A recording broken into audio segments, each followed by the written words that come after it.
Hello guys, welcome to chase your dreams. আমি শুভ্র। আজকে তোমাদের জন্য এসেছি চঞ্চল ঘোষ স্যারের যে নিমিষ অঙ্ক বই রয়েছে তার সমাধান সহ অনুশীলনী 5, যেখানে আমরা 20 অবধি অঙ্ক আমরা দেখে এসেছি।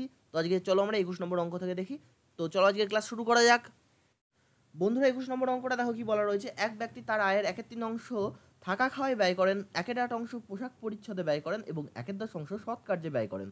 অবশিষ্ট 318 টাকা সঞ্চয় করেন। তার আয় কত? তাহলে তাই এখানে দেখো অংশে দেওয়া রয়েছে সব কিছু। যেহেতু সব কিছু অংশে দেওয়া রয়েছে সেহেতু আমরা তার আয় অর্থাৎ মোট আয় আমরা কি লিখব? মোট আয় আমরা ধরবো 1 অংশ, রাইট। এবার দেখো এখানে কি বলা রয়েছে যে তার থাকা খাওয়ার জন্য কতটুকু? 1/3 অংশ। পোশাক পরিচ্ছদের জন্য কতটুকু? 1/8 অংশ। এবং তারপর সে 1/10 অংশ সৎ কার্যে ব্যয় করে। তো মোট এতগুলো তোর ব্যয়, তাহলে এগুলো যোগ করে দেখি যে মোট কতটুকু সে ব্যয় করছে। তাহলে দেখো 3, 8 আর 10 এদের লসাগু করলে পরে আমরা পাবো কত? 120। তাহলে নিচে আমি 120 লিখে দিলাম। এবার দেখো 3 দিয়ে 3 4 12 40 প্লাস দেখো 8 একে 8 আর 4 5 8 40 15 প্লাস 12, রাইট। তাহলে এগুলো তো দেখো এখানে 67/120 বেরোলো আমাদের মোট খরচ। আর মোট আয় আমরা ধরেছিলাম 1 অংশ। তাহলে 1 অংশ থেকে 67/120 যদি আমি বিয়োগ করে দিই তাহলে বেরোবে আমার 53/120, যেটা কিনা আমার সঞ্চিত অর্থ। তাহলে সঞ্চিত অর্থ আমি কী করলাম? 1 থেকে 67/120 বিয়োগ করলাম, বিয়োগ করে যেটা বেরোলো সেটা হলো আমাদের সঞ্চিত অর্থ।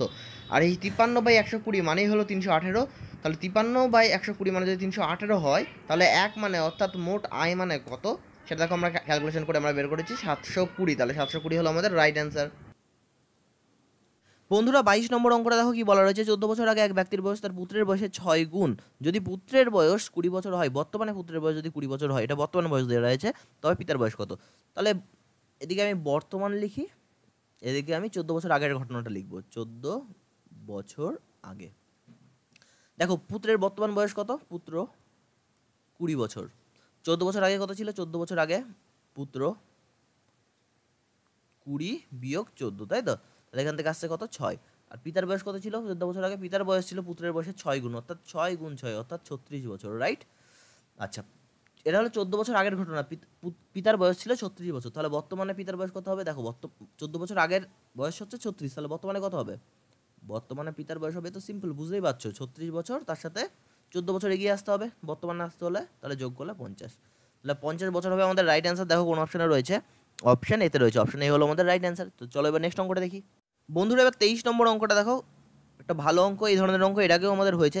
6 অঙ্কের বৃহত্তম সংখ্যা যেটিকে 5, 7, 12, 15 দ্বারা ভাগ করলে যথাক্রমে 3, 5, 10, 13 অবশিষ্ট থাকে। তো দেখো এই ধরনের অঙ্ক এর আগে লসাগু গসাগু চ্যাপ্টারই আমাদের হয়েছে, তো আমি ডিটেলে বলবো না। তোমরা যদি শিখতে যাও তাহলে নিশ্চয়ই তোমাদের চঞ্চল ঘোষ স্যারের বইটা আছে, যদি না থাকে তাহলে অবশ্যই তোমরা কিনে নিও।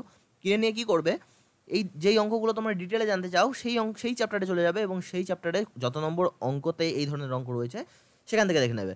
তো যাই হোক, এখানে আমি দেখো আমি জাস্ট বলে দিচ্ছি। 5, 7 রয়েছে, 5, 7, তারপর দেখো রয়েছে 12 আর রয়েছে 15। এদের লসাগু করতে হবে। লসাগু করে দিই, 5 দিয়ে দিই, 5 একে 5, 7, 12, 3 5 15। এবার 3 দিয়ে দিই, 3 দিয়ে দিলে দেখো 1, 7, 4, 1, তাহলে কত হচ্ছে? দেখো 3 3 4 12, 5 12 60, 60কে 7 দিয়ে গুণ করলে হচ্ছে আমাদের 60 গুণ 7 সমান সমান 420, রাইট। তাহলে এদের লসাগু আসলে 420। এবার বলেছে 6 অঙ্কের বৃহত্তম সংখ্যাকে ভাগ করলে বারে কি হবে?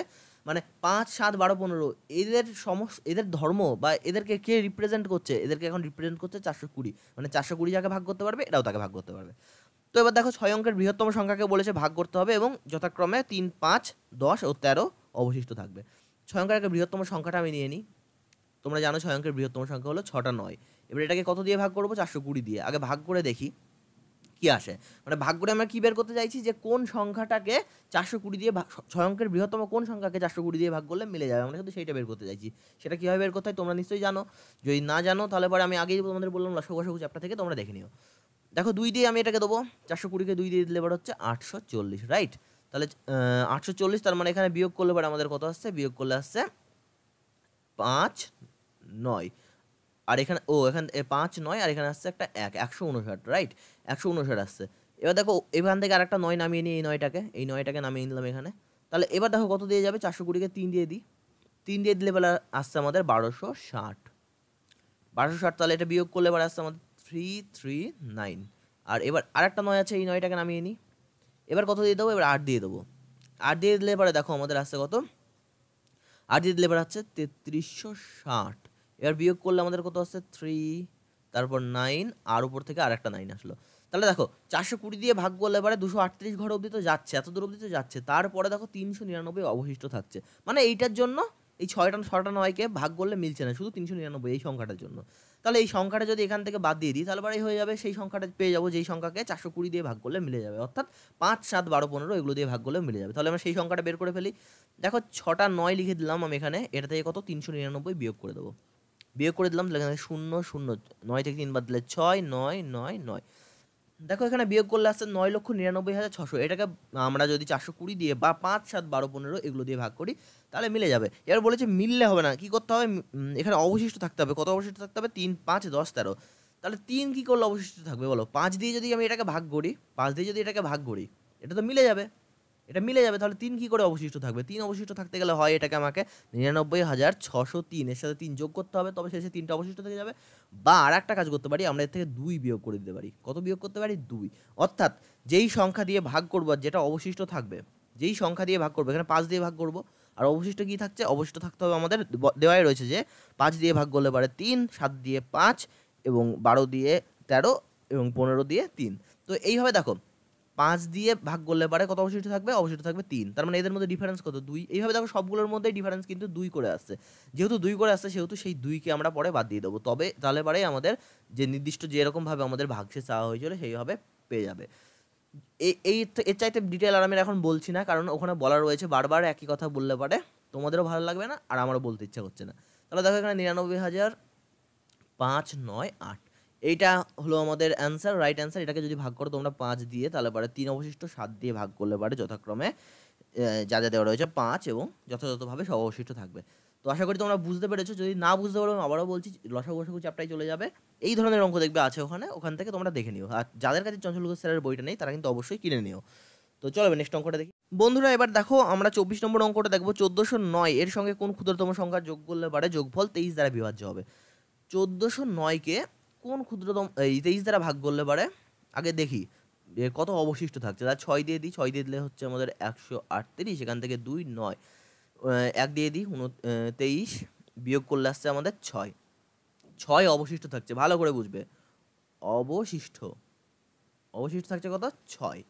তাহলে 6 অবশিষ্ট থাকছে, কারণ কি, কারণ 23 দিয়ে ভাগ করলে এটা মিলছে না। এবার এর সাথে কত যোগ করলে পরে মিলে যাবে বলো, 6 তো রয়েছেই, এর সাথে যদি আমি আরও যদি 10 যোগ করি তাহলে সেটা 16 হয়ে যাবে। আরও যদি আমি 12 যোগ করি তাহলে কত হবে, 18 হবে। ঠিক এইভাবে যদি আমরা যোগ করতে করতে যাই তবে আমরা সেক্ষেত্রে দেখবো যে কত যোগ করলে পারে, অর্থাৎ 23 থেকে যদি 6কে আমি বাদ দিয়ে দিই তাহলে দেখবো 17। তার মানে কি, এই 6-এর সাথে যদি আমি 17কে যোগ করে দিই তাহলে 6-এর জায়গায় কত থাকবে, 6-এর জায়গায় থাকবে 23, রাইট। 6-এর জায়গায় থাকবে 23, তখন আমরা 23 দিয়ে 23 একে 23 দিয়ে 23 দিয়ে মিলিয়ে দিতে পারবো, রাইট। তোমরা বুঝতে পারছো নিশ্চয়ই। তাহলে 6-এর জায়গায় 17 কী করলে আসবে, নিশ্চয়ই 6টা কোথা থেকে এসছে, একদম প্রথমে 1409 এটাকে ভাগ করতে করতে তার থেকে বিয়োগ করতে করতে আমাদের 6 এসছে। তাহলে এর সাথে যদি আমি 17 যোগ করে দিই, 1409-এর সাথে যদি আমি 17কে যোগ করে দিই তাহলে কত আসবে সংখ্যাটা, 1409 প্লাস আমাদের কত করতে হবে, 17 করতে হবে। তাহলে দেখো 16, 2, 1, 4 মানে 1426। এই সংখ্যাটাকে যদি আমি ভাগ করি তখন দেখবো শেষে আমাদের এখানে কত আসছে, এখানে আসছে আমাদের 23, এবং 23কে 23 দিয়ে দেবো। তো তখন আমাদের মিলে যাবে। তার মানে কত যোগ করতে হবে, আমাদের 23 যোগ করতে হবে। এই ধরনের অঙ্ক এর আগে করা হয়েছে, তোমরা লসাগু গসাগু চ্যাপ্টারে দেখে নিতে পারো, আরও ডিটেলে আরও ভেঙে চুরে বলা রয়েছে। তো তোমরা সেখান থেকে দেখতে পারো যদি কেউ ডিটেলে জানতে চাও। তো আমি ততক্ষণ নেক্সট অঙ্কটার দিকে যাচ্ছি বন্ধুরা। 25 নম্বর অঙ্কটা দেখো, আমি আবারও এক কথা বলবো, সেই লসাগু গসাগু চ্যাপ্টারেই পেয়ে যাবে, এই ধরনের একদম সেম অঙ্ক রয়েছে। তো আমি এখানেও বলে দিচ্ছি, এটা অতটাও তোমাদের বুঝতে অসুবিধা হবে না আশা করি। এখান থেকে 4টি মৌলিক সংখ্যা যথাক্রমে ঊর্ধ্বক্রমে সাজালে প্রথম 3টির গুণফল 3, 8, 5 এবং শেষ 3টির গুণফল দেওয়া রয়েছে 1001। তাহলে শেষ সংখ্যাটি কত, দেখো এগুলো মৌলিক সংখ্যা, 3টে কি, 3টে মৌলিক সংখ্যা। তাহলে এটাকে যদি আমি উৎপাদকে ভাঙি তাহলে পরে 3টে মৌলিক সংখ্যা পাবো নিশ্চয়ই। তাহলে প্রথমে দেখো কত দিয়ে দেবো, আমরা এটাকে অ্যাকচুয়ালি 11 দিয়ে দিতে পারি, তাই না। 11 দিয়ে দিলে পরে দেখো 3, 11, 33 হচ্ছে, আর এখানে 5 55, আবার দেখো 5 দিয়ে দিতে পারি। আচ্ছা এখানে শেষে 5 ছিল, তো তোমরা যদি ভাবো যে 11 দিয়ে কী করে হলো, কী করে বুঝলেন স্যার, তবে সেক্ষেত্রে আমি তোমাদের বলবো শেষে 5 আছে, তোমরা 5 দিয়ে দেবে, 5 7 35, এরকম হয়ে গেল। এবার বলার, তাহলে আমরা তিনটে মৌলিক সংখ্যা পেয়ে গেলাম, যেই তিনটের গুণফল দিয়ে 385 গঠিত হয়েছে। কী কী? 5 7 আর 11, তিনটে দেখো মৌলিক। তাহলে যদি আমরা পরপর সাজাই তাহলে এইভাবে আসবে। এবার বলেছে যে শেষ তিনটে, মানে এরপরে আর একটা সংখ্যা থাকবে এবং শেষ তিনটে দিয়ে গুণ, প্রথম তিনটে দিয়ে গুণ করলে তো আমরা 385 পেলাম, শেষ তিনটে দিয়ে গুণ করলে পরে আমরা এই সংখ্যাটা পাবো। এবার দেখো শেষ তিনটে দিয়ে গুণ করলে এই সংখ্যাটা পাবো, তার মানে কি এর দুটো উৎপাদক, একটা 7 একটা 11 থাকছে, আর একটা অন্য কিছু হবে। তাহলে প্রথমে আমি 11 দিয়ে দিই, তাহলে 9 11 99, তারপরে 11 একে 11 91 হচ্ছে। আর একটা কথা হবে, একটা 7 হবে নিশ্চয়ই, 7 দিয়ে দিই, তাহলে 7 একে 7, 3 7 21 13। তাহলে দেখো কত আসলো আমাদের, 7 আসলো, 11 আসলো, আর একটা আসলো কত, 13। তার মানে আমরা চারটে উৎপাদকই পেয়ে গেলাম এখানে, রাইট? 5 7 11 13। এবার দেখো কি বলা রয়েছে, এবার বলা রয়েছে যে শেষ সংখ্যাটি কত, শেষ সংখ্যাটি 13। এখান থেকে তোমরা লিখে দিতে পারো 13, অপশন ডিতে রয়েছে, অপশন ডি হলো রাইট অ্যান্সার। আশা করি তোমরা বুঝতে পেরেছো। তো চলো আমি নেক্সট অঙ্কটার দিকে যাই। বন্ধুরা এবার 26 নম্বর অঙ্কটা দেখো, এ ও বি এর বর্তমান বয়সের যোগফল 55 বছর, 10 বছর আগে তাদের বয়সের অনুপাত ছিল 4:3। এর বর্তমান বয়স কত? তো দেখো এ ও বি এর বর্তমান বয়সের যোগফল, অর্থাৎ এ প্লাস বি দেওয়া রয়েছে কত, 55। এবার কি বলা রয়েছে দেখো, এবার বলা রয়েছে যে আচ্ছা এইভাবে না করে আমরা আরেকটা পদ্ধতি অবলম্বন করতে পারি, যে এর বয়স ধরো এক্স, এটা হলো এর বয়স, আর বি এর বয়স তাহলে কত, বি এর বয়স হবে 55 মাইনাস এক্স, রাইট? তাহলে তাহলে আমি এই প্রথম লাইনটা মুছে দিই, এইভাবেও করা যাবে, বাট আমি দ্বিতীয় পদ্ধতিটাকেই বেশি জোর দেবো, কারণ এই পদ্ধতিতে করলে পরে আর একটু তাড়াতাড়ি হবে। তো এর বয়স ধরলাম এক্স আর বি এর বয়স ধরলাম 55 মাইনাস এক্স, এবার এই দুটোকে যোগ করে দেখো যোগফল 55 হবে, এটা এদের বর্তমান বয়সের যোগফল। এবার 10 বছর আগে তাদের বয়সের অনুপাত ছিল কত, 4:3, তাহলে 10 বছর আগে চলে যায় এক্স মাইনাস 10, বি এর 10 বছর আগে চলে যায় 55 মাইনাস এক্স মাইনাস 10। এখন এদের বয়সের অনুপাত কত হবে, এদের বয়সের অনুপাত দেখো অঙ্কে দেওয়া রয়েছে 4:3, অর্থাৎ 4/3। এবার কর্নার বরাবর গুণ করে দিই, তাহলে হয়ে যাবে 3x মাইনাস 30 সমান সমান, এখানে দেখো বিয়োগ করলে কত হবে, বিয়োগ করলে আমাদের আসছে 45, তাহলে 45 দিয়ে যদি আমি 4কে গুণ করে দিই তাহলে কত হবে, 4 5, আচ্ছা আমি এটাকে অ্যাকচুয়ালি 45 ইন্টু 4 করে লিখি, 45 ইন্টু 4 মাইনাস 4x। এবার দেখো 4xটা যদি এদিকে চলে আসে তাহলে কি প্লাস হয়ে যাবে, প্লাস 4x, তাহলে 3x আর 4x মিলে হবে 7x। এরপর দেখো 45কে যদি 4 দিয়ে গুণ করি তাহলে হবে 180, আর 30টাকে এদিকে নিয়ে আসলে হবে প্লাস 30। তাহলে এখান থেকে আমরা কত পাচ্ছি দেখো 210, তাহলে 7 দিয়ে যদি 210কে কাটি দেখো 30 হচ্ছে, 3 7 21, তার মানে 30। এক্সের ভ্যালু আমাদের কত দাঁড়ালো, এক্সের ভ্যালু দাঁড়ালো 30। এবার আমাকে বলো তোমরা যে এর বর্তমান বয়স কত, এর বর্তমান বয়স কত বলো, এর বর্তমান বয়স এক্স, অর্থাৎ 30 হবে আমাদের রাইট অ্যান্সার। দেখো কোন অপশনে রয়েছে, অপশন বিতে রয়েছে, অপশন বি হলো আমাদের রাইট অ্যান্সার। তো চলো এবার নেক্সট অঙ্কটার দিকে যাই। বন্ধুরা 26 নম্বর অঙ্কটা আমি দেখো আরেকটা পদ্ধতিতে তোমাদের দেখাতে চাই, যেখানে দেওয়া রয়েছে যে এ বি এর বর্তমান বয়সের যোগফল দেওয়া রয়েছে 55, তাহলে এ প্লাস বি কত হলো, 55 হলো। এবার বলা হয়েছে 10 বছর আগে তাদের বয়সের অনুপাত ছিল 4:3, তাহলে 10 বছর আগে বলো এ প্লাস বি এর বয়স কত ছিল, 10 বছর আগে এ প্লাস বি এর মোট বয়স কত হবে, দেখো 55 মাইনাস 20 হবে, তাই না? 10 বছর আগে এর বয়স 10 কমবে, বি এর বয়স 10 কমবে, দিয়ে 20 মাইনাস হয়ে যাবে, তাহলে 35। তাহলে এ প্লাস বি এর বয়স 10 বছর আগে 35 ছিল, পেয়ে গেলাম। এবারে অঙ্কে বলা রয়েছে তাদের বয়সের অনুপাত, 10 বছর আগে তাদের বয়সের অনুপাত ছিল 4:3, 4:3কে আমরা ধরে নিতে পারি 4x প্লাস 3x, এটা সমান সমান 35। তাহলে এখান থেকে দেখো 7x সমান সমান কত হচ্ছে 35, তার মানে x সমান সমান হচ্ছে 5 7 35, তার মানে 5। তাহলে x এর ভ্যালু 5 বেরিয়ে গেল। এবার আমাদের জানতে কি চেয়েছে, দেখো জানতে চেয়েছে এর বর্তমান বয়স কত, এর বর্তমান বয়স কত হবে বলো।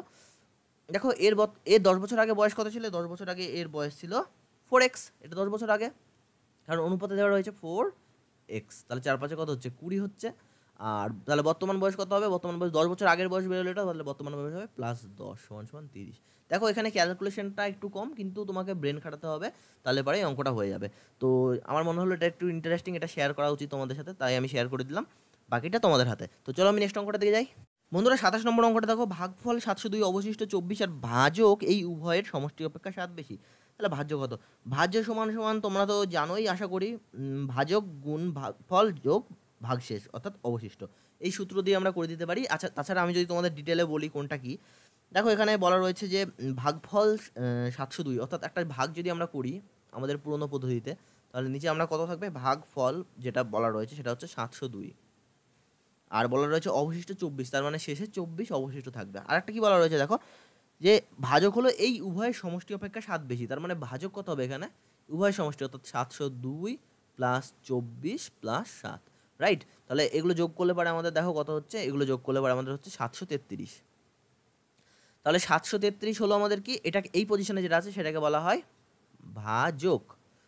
তোমরা অ্যাকচুয়ালি এটাকে একটা কড়াইয়ের মতো বিবেচনা করবে। হ্যাঁ, কড়াইয়ে যেই জিনিসটাকে ভাজা হয় সেটা কি কড়াইয়ের মধ্যে থাকে, তাহলে এটা ভাজ্য, এটাকে ভাজা হবে।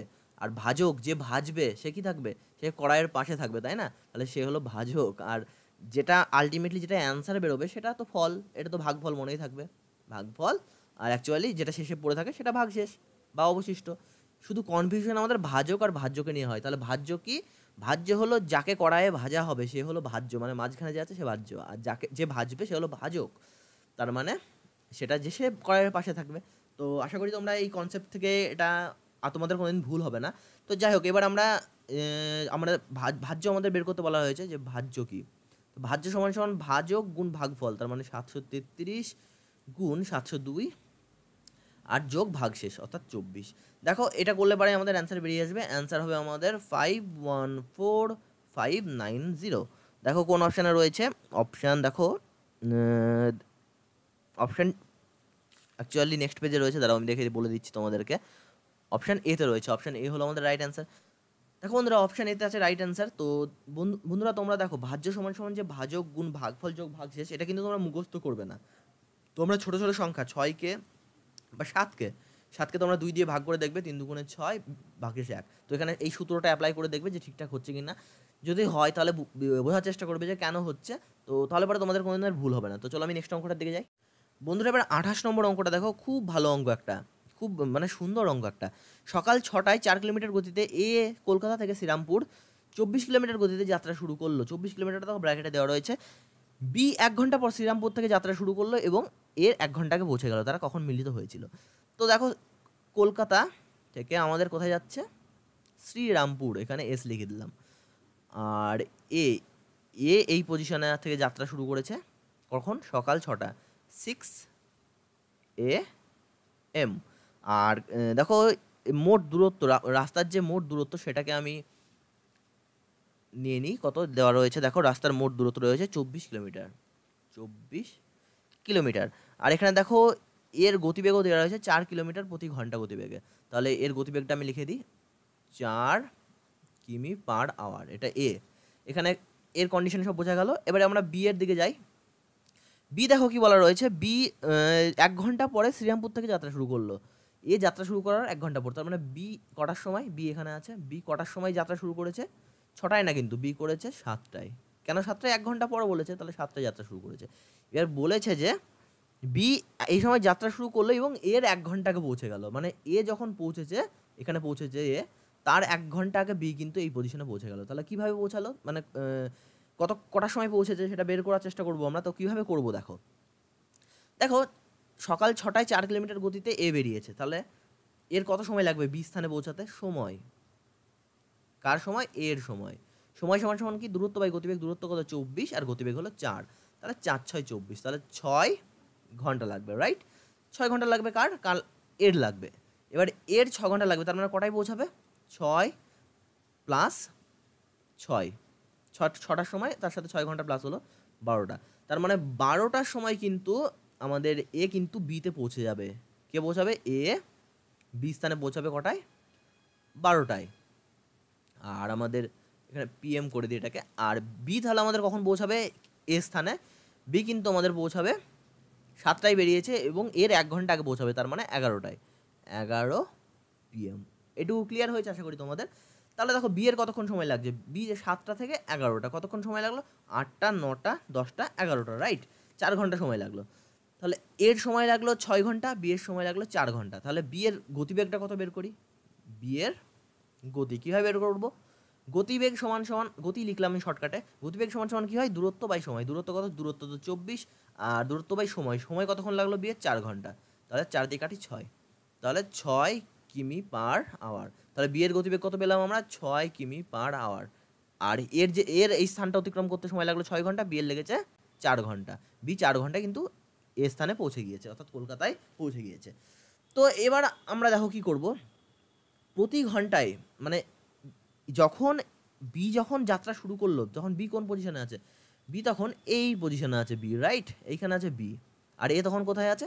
এ কিন্তু তখন 1 ঘন্টা যাত্রা করে ফেলেছে, অর্থাৎ 4 কিলোমিটার সে এগিয়ে গিয়েছে, ঘন্টায় 4 কিমি তো। বি তো 1 ঘন্টা পরে যাত্রা শুরু করেছে, রাইট? তাহলে সেই 1 ঘন্টায় এ তো কিছুটা এগোবে। তাহলে এ ধরো এই জায়গাটায় আছে, ভালো করে বুঝবে, কনসেপ্টটা বুঝে নেবে। তাহলে এইটুকু কত হবে? 1 ঘন্টায় 4 কিমি বেগে এ যাচ্ছে, তাহলে 1 ঘন্টায় কতটুকু যাবে? 1 ঘন্টায় যাবে 4 কিমি। তাহলে এইটুকু হচ্ছে আমাদের 4 কিমি। তাহলে বাকি যে এই পথটুকু যেটুকু পড়ে আছে, এইটুকু কত কিমি বলো তো? 24 থেকে 4 বাদ দিয়ে দেবো, কারণ 4 কিমি তো এ চলেই এসেছে, 20 কিমি। ভালো করে বুঝবে, এইটুকু হলো 20 কিমি। তাহলে এ আছে এখানে, আর বি আছে এই পজিশনে, ওদের যাত্রা করতে হবে এইটুকু পথ। যদি এবার দেখো ওদের যদি মিলিত হতে হয়, এ কে আর বি কে যদি কোনো জায়গায় দেখা করতে হয়, মিলিত করতে হয়, তাহলে কি করতে হবে? একটা জায়গায় গিয়ে তো মিট করতে হবে না? আচ্ছা, তোমাদের এই উদাহরণটা আমি একটু অন্যভাবে বোঝানোর চেষ্টা করছি, দেখো। তাহলে ধরো একটা ছেলে আর একটা মেয়ে আছে, ঠিক আছে? এখানে একটা মেয়েকে আঁকিয়ে দিচ্ছি। তো একটা ছেলে একটা মেয়ে এরা যদি পরস্পর দেখা করতে যায়, ধরো একটা গার্লফ্রেন্ড বয়ফ্রেন্ড, যদি এরা যদি পরস্পর দেখা করতে যায়, তাহলে এদের বাড়ি হলো এইখানে, রাইট? আর বাড়িটা ঠিকঠাক হলো না, এদের বাড়ি হলো এইখানে। তাহলে এরা যদি পরস্পর দেখা করতে যায়, তাহলে পরে কি এদের মধ্যে যে দূরত্ব, সেই দূরত্বটাকে কি করতে হবে? কভার করতে হবে। কাকে কভার করতে হবে? যদি দুজনেই যদি বাড়ি থেকে বেরোতে যায়, তাহলে এদের দুজনকেই বাড়ি থেকে বেরোতে হবে। আর যদি ভাবে যে না, আমি এখানেই থাকবো, ও এসে আমার সাথে দেখা করবে, তবে সেক্ষেত্রে ছেলেটাও যেতে পারে। কিন্তু আমাদের এই অঙ্কটা, যে অঙ্কটা আমরা দেখছিলাম এতক্ষণ, ওই অঙ্কটার ক্ষেত্রে কিন্তু দুজনকেই আসতে হচ্ছে। মানে এ স্থান থেকে, কলকাতা থেকেও এ যাচ্ছে, বি স্থান থেকে, শ্রীরামপুর থেকে কিন্তু বি আসছে। সেরকম এই ক্ষেত্রেও আমরা ধরে নেবো যে এই ছেলেটা এই মেয়েটা দুজনেই পরস্পরের সাথে দেখা করতে যায়, তাহলে দুজনেই বাড়ি থেকে বেরোবে। তাহলে বাড়ি থেকে বেরিয়ে ধরো ওরা ডিসিশন নিল যে এইখানে করে ওরা দেখা করবে, রাইট? এই জায়গাটায় একটা বসার জায়গা রয়েছে রাস্তার ধারে, এখানে ওরা বসে একটু কথা বলবে, ঠিক আছে? তাহলে এইখানে ওরা দেখা করতে আসবে। তাহলে এখানে দেখা করতে গেলে এই ছেলেটাকে ধরো, এই দূরত্বটা এখান থেকে টোটাল দূরত্ব, ছেলেটার মেয়েটার বাড়ির দূরত্ব কত কিলোমিটার? ধরো 20 কিলোমিটার, রাইট? তাহলে একদম এটা মাঝামাঝি আছে কোনো একটা জায়গায়। তো ছেলেটাকে কত দূর যেতে হবে? এখান থেকে এত দূর যেতে হবে। গিয়ে এখানে ছেলেটা বসে বসে থাকবে, বসে বসে অপেক্ষা করবে, কারণ ছেলেটা আগে গিয়ে অপেক্ষাই করে। আর মেয়েটাকে কোথা থেকে যেতে হবে? মেয়েটাকে যেতে হবে এইখান থেকে গিয়ে এখানে গিয়ে যেতে হবে। তাহলে এরা দুজন মিলে দেখা করতে আসলো, কি এই পজিশনটা কিন্তু এরা দেখা করতে আসলো, রাইট? তাহলে এই পজিশনটা কিন্তু আমাদের ছেলেটা আর মেয়েটা যখন আসলো, তখন এই পজিশনটা দেখা করতে আসলো। তাহলে এই পজিশনটা যখন আসলো, তখন ছেলেটার মেয়েটা মিলে উভয়ে মোট কতটা দূরত্ব অতিক্রম করলো? দেখো, ছেলেটা যদি এক্স দূরত্ব অতিক্রম করে আর মেয়েটা যদি ওয়াই দূরত্ব অতিক্রম করে, তাহলে মোট এক্স প্লাস ওয়াই কিন্তু হবে আমাদের 20 কিলোমিটার, তাই না? কারণ এদের বাড়ির মধ্যে দূরত্ব ছিল 20 কিলোমিটারেরই। তাহলে মাঝখানে যদি থাকে, তাহলে ছেলেটা অর্ধেক আসবে, মেয়েটা অর্ধেক আসবে। আর যদি একটু দূরে থাকে, বা যদি সিমেট্রিকভাবে না থাকে, একদম মাঝামাঝি না থাকে, তাহলে পরে হয়তো ছেলেটাকে বেশি আসতে হতে পারে বা মেয়েটাকে বেশি আসতে হতে পারে। কিন্তু এরা দুজনা মিলে কিন্তু সেই 20 কিলোমিটার দূরত্বই কিন্তু অতিক্রম করবে যদি এদের দেখা করতে হয়। তাহলে চলো এবার আমরা ওই অঙ্কটার কাছে যাই, অঙ্কটাতে দেখে নিই এবার। সেই একই পদ্ধতিতে এ ট্রেন আর বি ট্রেন কিন্তু যখন পরস্পরের সাথে দেখা করবে, তখন কিন্তু ওদের পুরো রাস্তা, অর্থাৎ 20 কিলোমিটার রাস্তা কিন্তু ওদের কভার করতে হবে। আপেক্ষিক গতিবেগের ক্ষেত্রেও আমরা অনেকটা এই ধরনের কনসেপ্টই ব্যবহার করি। তো সেই ব্যাপারে আমি পরে অন্য কোনো ক্লাসে আমি তোমাদের বলবো। তো চলো এবার আমি নেক্সট অঙ্কটার দিকে যাই। এ যখন বি এর সাথে দেখা করবে, তখন ওদের তো কোনো একটা পজিশনে মিট করতে হবে। ধরো এই পজিশনে মিট করতে হবে, তখন বিকে কতটা আসতে হবে? বিকে আসতে হবে এতটা, আর একে আসতে হবে কতটা? একে আসতে হবে এতটা। তাহলে এই পজিশনে কিন্তু মিট হবে। এই পজিশনে মিট হবে যখন, তখন এ আর বি এর মিলিয়ে মোট কতটা দূরত্ব অতিক্রম করবে বলো? মোট দূরত্ব অতিক্রম করবে কিন্তু 20 কিলোমিটার। 20 কিলোমিটার দূরত্ব অতিক্রম করবে, কারণ এতটা কিন্তু 20 কিলোমিটারই।